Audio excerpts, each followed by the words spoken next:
Welcome to another video on Eventor. In this one I'm just going to go through in a bit of detail the event calendar.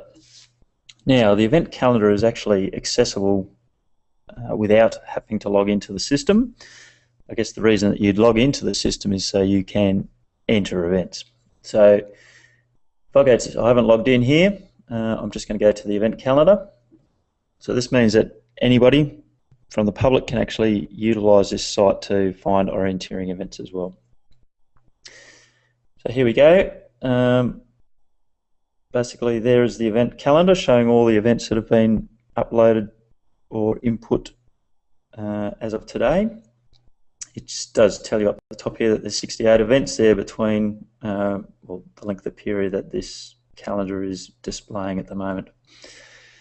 I can filter this calendar on years, months, and different sorts of events. So if I wanted to see what was on in March 2013, I'd simply click on the March, and you know that the calendar now starts at the 1st of March, and there are all the events in the from the 1st of March on.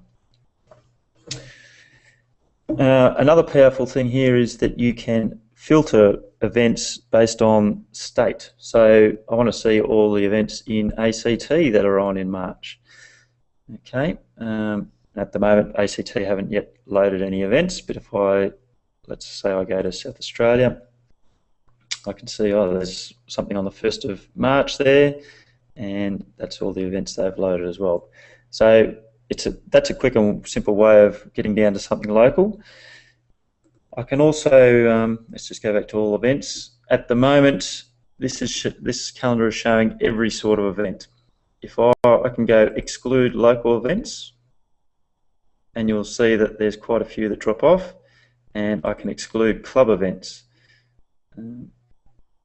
which another set drop off, but by default every event is shown. I can also filter down by MTBO or just plain foot-O events. Another functionality is about changing the search criteria. So you might want to show events between certain periods. So you can click on, there was the link there to change the search criteria, and you can go through and tick things on. I can also more advanced searches here as well. So, you know, I just want to search for relay events, or only long distance events, etc. Okay. The other powerful thing is about showing it on a map. So we'll just tick everything on, all states between 1st of March and let's say the 31st of March 2013. I can either type in the date or use the selector there and go search. And so what this should do is bring up a map which shows the location of the events. Now, as you can see, it doesn't look like there's too many boxes here, and as I roll over one, it shows me a little bit of information out here to the right-hand side, which is loading. And there you go, you can see that it is a come and try, run by the MTB orienteers, and the entries have actually opened on that event. Okay.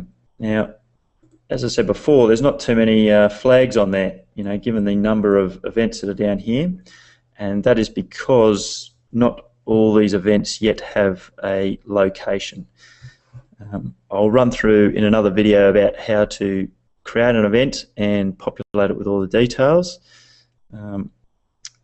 Yeah, and once all the details are in there, then they'll actually display on a map. Okay, so here's some in Bendigo. It actually shows you where they're starting, and if I just roll over that one, it shows you that it's the Golden Pond. That's the Easter, the prologue and family relay happening there. So the good thing about I guess having that on a map is that well, A, you know where to go. B, you can also see, you could navigate to your local town and see what events are on around you. It also, yes, I'm looking there, normally it shows a distance to your event. Okay, I know why, because I'm not logged in, so it doesn't know where I live. I'm just an anonymous user on the site. Okay, so in this calendar here, it shows nothing about distance to event. What I'll do, I'll log in as our previously registered user, Eugene Eventor. Better get that right. There we go. I'll log in.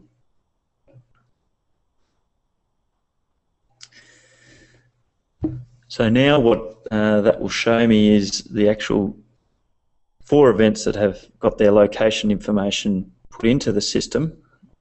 If I come back over here, go to the event calendar, it shows me the map there.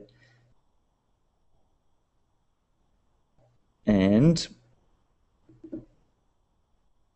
just let me check that I have put in my settings. Okay. Because my address is a fictional address, it won't show me anything. Let me put in here Hargraves Street, Bendigo. Okay.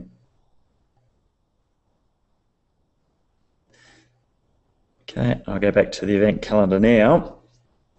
Oopsie, sorry, that was my fault.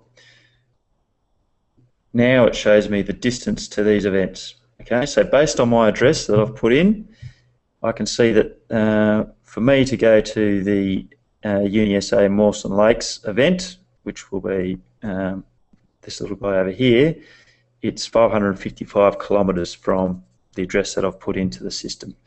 Okay, likewise, it's about 1,300 k's for me to go up to Brisbane. But I can see that the Easter events are all within 26 kilometres of my location. Okay, so you can start filtering up here under your search criteria, you know, max distance to the arena. So I'm only interested in seeing events that are within 100 kilometres of my location, based between these dates. And I don't mind what level of event they are. If I go search, there they are. The map's zoomed into all the events that have got location information, and you can see down here that only those events that are within 100 kilometres are displayed.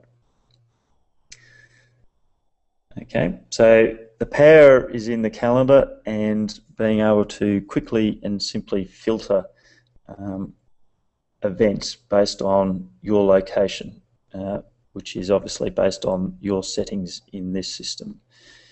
Okay, so there's a brief overview of the event calendar. I'll run through how to enter events and so forth in another video. Thank you.